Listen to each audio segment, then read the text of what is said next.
Kwa majina naitwa Alawi Abdallah Rogoshora, ni katibu mkuu Jumuiya wa Tanzania waishio nchini China. Leo kwa mara nyingine tena mwaka 2026 kama ilivyo ada, tumekuja mbele yenu kwa ajili ya kuweza kuwaletea jambo kubwa la kitaifa ambalo litafanyika nchini China. Jambo hili kubwa la kitaifa ni kongamano kubwa la kibiashara ambalo litafanyika nchini China tarehe 19 na tarehe 20 mwezi wa 4 mwaka 2026.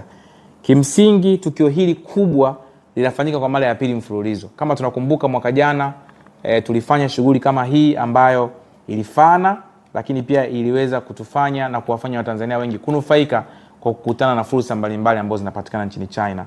Kwa mara nyingine tena shughuli hii ama tukio hili litafanyika tena mwaka huu kwa ukubwa zaidi ya mara 100 ilivyofanyika mwaka jana. Tukio hili litawakutanisha wafanyabiashara mbalimbali walioko China na walioko Tanzania. Lakini pia tukio hili litawakutanisha wajasiriamali mbalimbali ambao kimsingi ni wafanyabiashara, kimsingi ndio hao ambao wanasukuma gurudumu la kimaendeleo katika nchi yetu. Lakini pia wanafunzi kutoka kwenye province mbalimbali nchini China na walioko huku kwa kuweza kukutana na fursa mbalimbali zinazo associate au zinazohusiana na wanafunzi ama na elimu. Lakini pia makampuni mbalimbali ya Watanzania walioko China na walioko Tanzania ambao kimsingi pia wanahitaji kukua na kuweza kuimarisha biashara zao.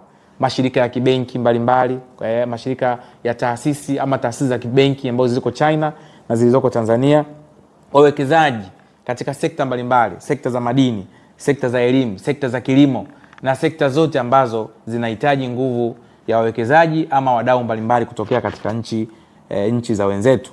Lakini pia ishu kubwa sana ni kukutana na wanunuzi wa bidhaa mbalimbali. Tumekuwa tunapata maswali mengi sana kutoka kwa wakulima na wafanyabiashara wa kilimo walioko Tanzania kwamba ni sehemu gani watapata wanunuzi wa mazao yao. Kiufupi ni kwamba maswali hayo sasa haya ndio majibu yake.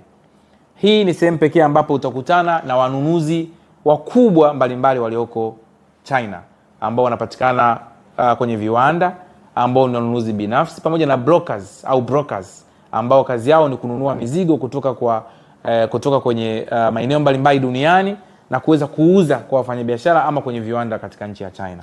Sasa hapa ndipo utakapokutana nao.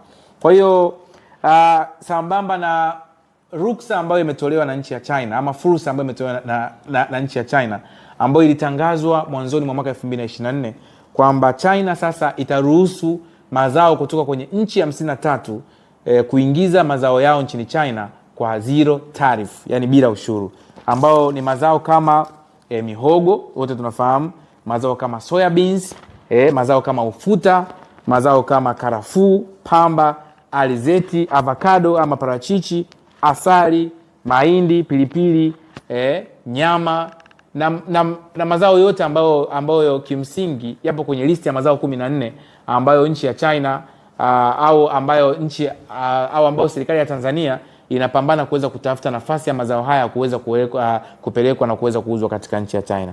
Kwa hiyo ni maeneo muhimu sana ambayo yataweza kukufanya uweze kuvuka kwenye mstari wa umaskini na kuweza kupiga hatua kubwa ya kuweza kuongeza kipato.